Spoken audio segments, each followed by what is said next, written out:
אז ככה, מה אם היה אפשר לקחת רעיון פשוט ולהפוך אותו למכונת כסף של ממש, כזאת שעובדת גם כשישנים? בדיוק את זה אנחנו הולכים לפרק היום. נבנה יחד עסק שלם של מוצרים דיגיטליים, מהניצוץ הראשוני ועד להכנסה שהיא כמעט לגמרי אוטומטית. והכל, כמובן, עם הכוח של בינה מלאכותית. אז קדימה, בואו נצלול פנימה. בואו נתחיל ישר עם האמת בפרצוף. הסוד הגדול ביותר בתחום הזה, מה שמפריד בין עסק שמדשדש בקושי לבין עסק שטס קדימה, זה לא כישרון בעיצוב, ממש לא. זה המשפט הזה שעל המסך. ההצלחה בגדול יושבת על מחקר ועל נתונים.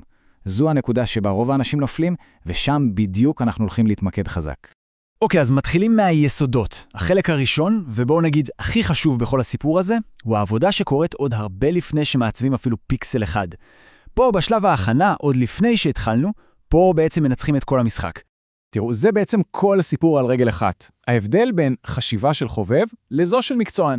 המצליחים הם לא מסתכלים על מה מוכר עכשיו, אלא מנסים להבין מה הולך למכור. הם צוללים למגמות, מחפשים נישות קטנות עם קהל סופר ספציפי. ובצד השני, יש את אלה שפשוט מעתיקים את הבסטסלר הנוכחי, בלי להבין שהם נכנסים לשוק שכבר מפוצץ בתחרות, ושהרכבת הזאת כבר יצאה מהתחנה. אז איך תכלס מוצאים את הנישה המושלמת הזאת? הנה כלל אצבע סופר פשוט ופרקטי. תחפשו מילת מפתח לרעיון שלכם בפלטפורמה כמו אצי. אם אתם רואים פחות מ-5,000 מוצרים שמתחרים אתכם, בום, מצאתם נקודה חמה. זה אומר שיש ביקוש, אבל התחרות עוד לא הרגה את ההזדמנות. זה פוטנציאל לקריאת זהב. והיופי הוא שלא צריך לנחש, פשוט משתמשים בכלים הנכונים. מתחילים בפינטרסט כדי לראות מה הולך להיות חם עוד חצי שנה. מצאתם משהו מעניין? יופי. קופצים לאינסייט פקטורי כדי לוודא שיש לזה נתוני מחירות אמיתיים מאחורי זה. כל כלי הוא עוד שלב במשפך שמאמת הרעיון שלכם מההשראה הראשונית ועד הוכחה קרה במספרים. אוקיי, סיימנו את עבודת הבילוש שלנו, מצאנו נישה מבטיחה עם מספרים שתומכים בה, ועכשיו מגיע החלק המגניב באמת. איך לוקחים את הרעיון הזה והופכים אותו למוצר אמיתי ומהירות שי, בעזרת מנוע היצירה הכי חזק שיש היום, הבינה המלאכותית. וזה שינוי תפיסתי. חשוב להבין שכלים כמו קלאוד הם לא סתם עוד תוכנה. תחשבו עליהם כמו על השותף הכי יצירתי שיכול להיות. אפשר לתת לו הנחיה כמו תכתוב לי ספר מתח על בלש רובוטי בעתיד. והוא ייקח את זה משם וייצר את כל המוצר, את הספר, את הפאזל שקשור אליו, אפילו את העיצוב לכריכה. בואו ניקח דוגמה שנשמעת, בואו נודה בזה, כמעט בלתי אפשרית. לכתוב ספר שלם מאפס. זה נשמע כמו פרויקט שלוקח חודשים, אם לא שנים, נכון? ובכן, תכף תראו איך עם התהליך הנכון זה הופך להיות פרויקט של כמה שעות.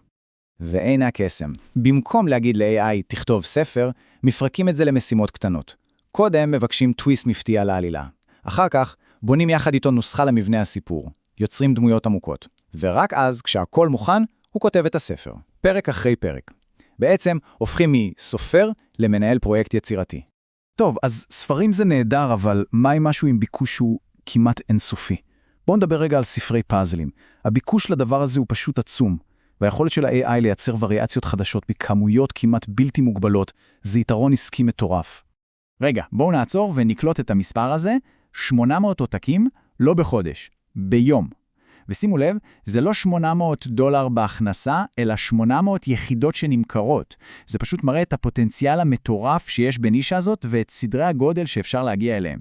וזה כמובן רק קצה הקרחון. תחשבו על האפשרויות, אמנות דיגיטלית לקיר, תבניות מוכנות לקנווה, דשבורדים חכמים לאקסל, משחקים להדפסה למסיבות, כל אחד מהרעיונות האלה הוא שוק ענק בפני עצמו, וה-AI יכול להיות המנוע שמייצר עבור כולם.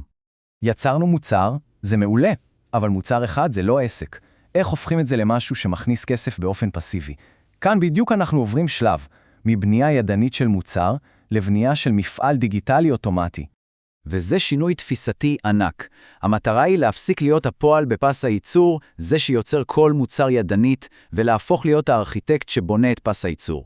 הרעיון הוא פשוט לגרום לכל הכלים השונים לדבר אחד עם השני, וליצור מערכת שפשוט עובדת בשבילנו. וככה נראה פס הייצור המודרני. תראו איך זה זורם. המערכת מוצאת נישה חמה אוטומטית, ה-AI מייצר את הנכסים הוויזואליים, כלי אחר משדרג אותם לאיכות הדפסה, המערכת יוצרת הדמיות של המוצר, כותבת לו תיאור שיווקי מושלם ל-SEO, ובסוף, בום, מפרסמת אותו אוטומטית בחנות. כל התהליך הזה, מרעיון למוצר באוויר, קורה בזמן שעושים משהו אחר לגמרי. עכשיו בטח עולה השאלה כמה כל האופרציה הזאת עולה, לייצר מוצר חדש מאפס, כן? מהרעיון עד שהוא בחנות. אז התשובה היא קצת מדהימה. אנחנו מדברים על 66 סנט. וכשזאת עלות הייצור, תחשבו מה זה אומר על שולי הרווח. אחרי כל העמלות של הפלטפורמות, נשארים עם רווח נקי של 95-98%. תנסו למצוא עסק פיזי שמגיע למספרים כאלה. זה כמעט בלתי אפשרי.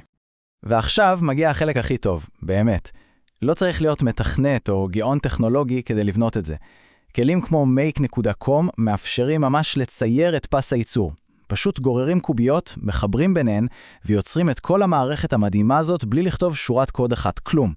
אוקיי, אז המפעל שלנו רץ. המוצרים נמכרים, הכסף נכנס לחשבון, אפשר ללכת הביתה, נכון? אז זהו, שלא בדיוק. יש עוד שלב אחד, סופר קריטי, לוודא שכמה שיותר מהכסף הזה באמת נשאר אצלנו בכיס, ולא הולך לאיבוד בדרך. זו טעות קלאסית. המון יזמים מתמקדים רק בהגדלת ההכנסות, אבל שוכחים את מה שאפשר לקרוא לו האויב השקט, העמלות. הבחירה באיזה שירות תשלומים להשתמש היא לא פרט טכני קטן, היא החלטה עסקית שיכולה לעלות או לחסוך אלפי דולרים כל שנה. בואו נדבר תכלס, מספרים. על כל $50,000 של הכנסות, שימוש בפייפל או העברה בנקאית רגילה יכול לנגוש לכם עד $3,500 בעמלות.